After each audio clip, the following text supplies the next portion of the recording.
बातमी नांदेडमधून आहे। नांदेडच्या माळेगाव यात्रेत दरवर्षी विविध प्राण्यांची खरेदी विक्री मोठ्या प्रमाणात होत असते।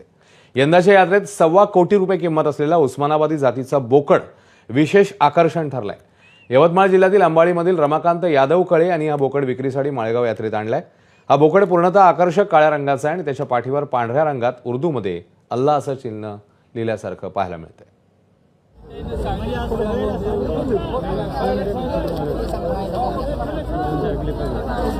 तर हाच तो 1.25 कोटींचा बोकड सध्या चर्चेचा विषय पाहायला मिळतो।